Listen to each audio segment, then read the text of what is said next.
having the benefit of being with President Trump going back to 2016, ever since, whether it came down the escalator, but we had Russia, Russia, Russia, we had the 2 impeachments, we had Ukraine, Ukraine, Ukraine. We had the raid on Mar-a-Lago. There's always some doomsday, the sky is falling scenario when it comes to the media and trying to essentially lay out some disastrous outcome for President Trump. But I don't think that's going to be the case.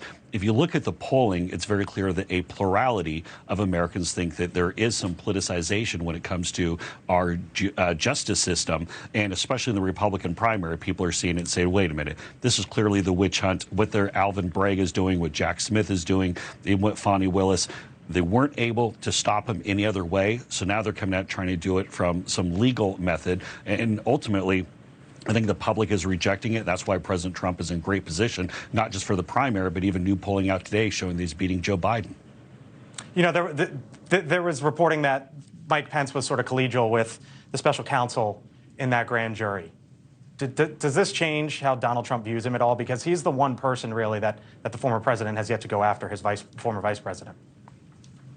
No. Have you met Mike Pence? He's collegial with everybody. He's one of the nicest guys on the entire planet. So, of course, Mike Pence is going to be nice to anyone who he's speaking with. That's who he is. But no, it's very clear what's going on here. This is the judicial system. This is the deep state coming after President Trump. They're going with a very politicized attack all the way across the board. And ultimately, I don't think any of this will be a problem for President Trump. Certainly not an issue so far with the election. And I think what the real issue is for most Americans, they're taking a look at the disastrous economy and even worse projections, worse forecasts when it comes to what the economy is going to look like under Biden. That's going to be the decision. Inflation is going to be a much more serious issue than the deep state and legal attacks.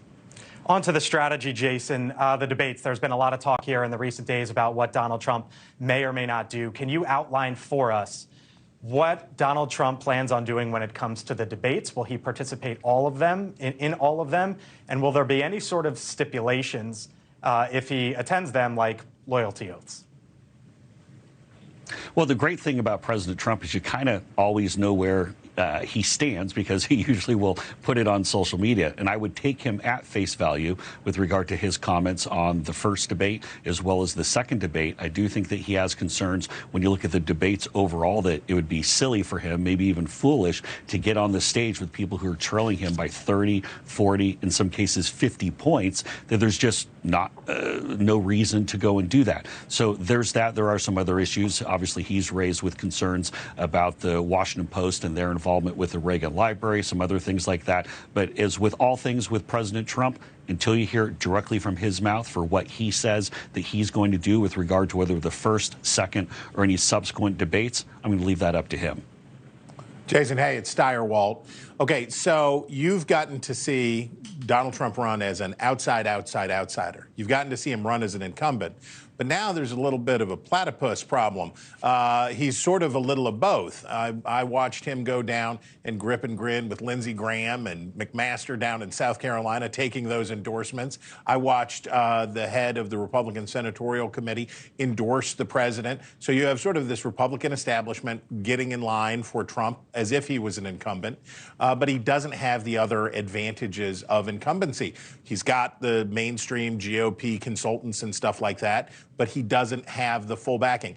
Talk a bit about being a little betwixt and between two different kinds of campaigns. Yeah, Chris, so I'd push back on the framing on that. And keep in mind, just for folks who are watching, I was with President Trump in 2016 and 2020 and now in 2024. And what I see in the mindset and in the strategy is very much more like 2016, where President Trump is doing things such as the town hall that he's going to have next week with one of your competitor networks that made quite a bit of news this week, but also he knows a lot more. He's done this before. This is the third time. So we talk about volunteers, the fundraising ability, the being able to put together these coalitions, knowing the issues, knowing how to essentially drive the entire campaign and consume all of the media. President Trump is spot on that. No one's going to beat him there.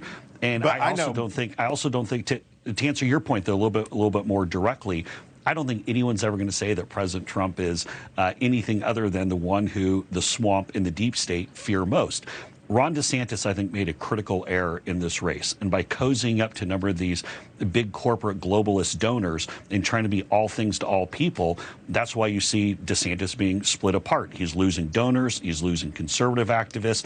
President Trump, meanwhile, continues to get stronger. So I would reject the framing. I think people know that President Trump is the one that the deep state and the swamp really fears. And so that's going to come across very clear. The NRSC and Lindsey Graham are here to drain the swamp. I don't know, but I'd certainly take your point. He's got a good brand as a renegade. He has a good brand as an outsider. We'll see if he can make his way. We'll see if this platypus can swim. Thanks for watching. Go to newsnationnow.com to find News Nation on your television provider. And don't forget to subscribe. Click the red button to get more of News Nation's fact-driven, unbiased coverage.